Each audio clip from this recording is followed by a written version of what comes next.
Salut à tous, c'est Natas3, je vous propose une deuxième vidéo de gameplay sur Mass Effect 3. Voilà, j'en ai fait une petite, c'était la citadelle, pour vous montrer un petit peu à quoi ça ressemblait. Et en fait, je me suis dit que au niveau du gameplay, on n'était pas par rapport aux fonctions Kinect qui sont quand même très intéressantes. Je vous ai parlé des fonctions de combat, mais j'ai pas pu vraiment les mettre, même pas du tout les mettre en application. Donc je vais vous les présenter ici en application. Alors ça sera pas sur une scène de combat avec des ennemis parce que avec l'enregistrement c'est quand même un peu difficile à gérer. Donc en fait je vais vous le montrer comme ça de matière. On va faire comme s'il y avait des ennemis. Euh, donc le menu, voilà, le menu de commande de vos partenaires ou de vous-même, il est là, tout simplement. Vous pouvez le faire en sélectionnant comme ça, donc ça met le jeu en pause en fait, hein. Donc vous pouvez sélectionner ce que vous voulez faire et puis l'action se fera.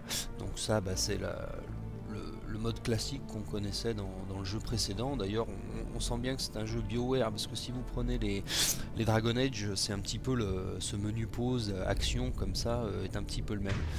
De l'autre côté vous avez vos armes, donc sélection des armes, donc là rien de nouveau sous le soleil. Donc je vais vous présenter plutôt voilà, ce qui est vraiment intéressant dans ce volet là, c'est une fois de plus comme je vous le montrais dans la citadelle, ça va être vraiment la commande vocale.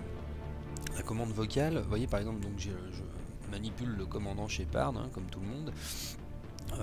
La commande vocale, par exemple, si je veux m'invoquer un pouvoir, j'ai pas besoin forcément d'aller là et de faire le truc, quoi. Vous voyez ce que je veux dire, vraiment d'y mettre les mains, j'ai envie de dire. Voilà.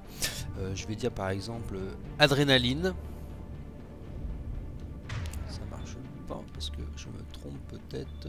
Voilà, je me suis trompé de nom tout simplement. D'accord. Montée d'adrénaline.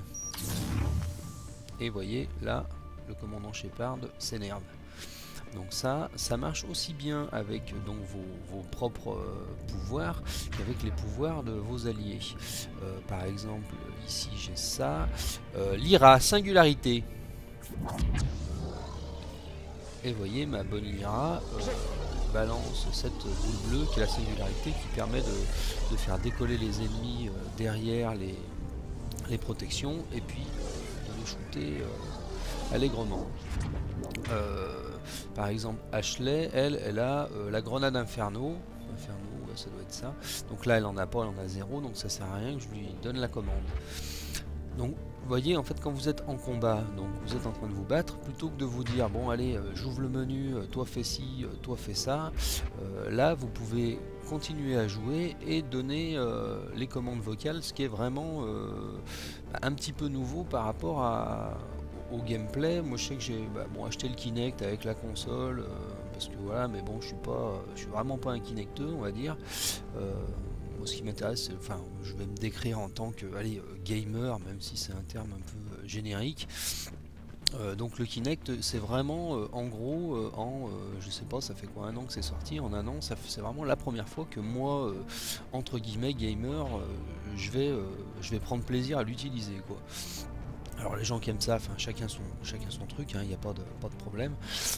Après voilà, moi je suis pas un Kinect maniaque, donc et là je trouve que voilà, ils ont vraiment fait un effort d'intégration par rapport à pour vraiment rentrer dans le jeu. Donc vous êtes dans le jeu avec votre manette parce qu'en fait vous n'avez pas besoin de réfléchir pour contrôler votre personnage. Chez les gamers, on va dire que c'est inné, c'est vraiment vous regardez comme quand on conduit, hein.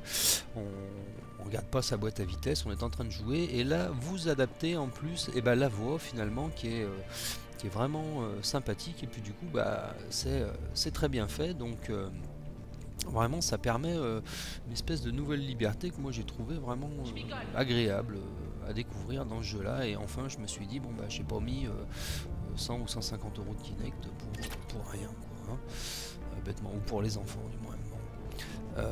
Voilà, donc ça, après voilà, au niveau du gameplay en mode combat, toujours pareil, la roulade il me semble qu'elle est nouvelle, pour pas vous dire de bêtises. Il me semble pas qu'on puisse faire des roulades dans le jeu d'avant. Bon, le fait de pouvoir se cacher, ça n'a pas changé. Le fait de passer d'un obstacle à l'autre comme ceci par exemple, ça je sais pas si on pouvait le faire. Enfin voilà, ça, le jeu est beaucoup plus orienté action, on peut courir, on peut aller se mettre à couvert, on commence vraiment à... Moi j'avais eu cette impression là déjà dans le deuxième volet, on s'approche d'un Gears of War, quoi, vraiment au niveau des manips, de la vitesse d'exécution des choses, avec, bah, je vous dis, en plus, ce côté très agréable avec le Kinect, qui est pour moi vraiment la bonne surprise du jeu, quoi. Voilà, écoutez, je vais peut-être pas en dire plus, donc enfin là on est on est sur Mars, hein, donc c'est vraiment la première base, hein. Il n'y a rien de... Il n'y a rien à spoiler, il n'y a rien de... Enfin ça, c'est quelque chose que vous découvrirez. Là, je crois que je suis une partie qui est à 1h30 ou 1h40 de jeu, donc c'est pas en regardant cette vidéo que vous allez apprendre la fin du jeu ou vous faire très peur au niveau du spoil, quoi. Voilà, écoutez, je vais pas en dire plus, je vais vous laisser vous faire votre propre avis par rapport à ça. Voilà, bah écoutez, tout simplement, je vous remercie de m'avoir écouté, en espérant que cette vidéo vous aura aidé dans un éventuel choix d'achat. Et puis je vous dis, eh bien, à plus tard.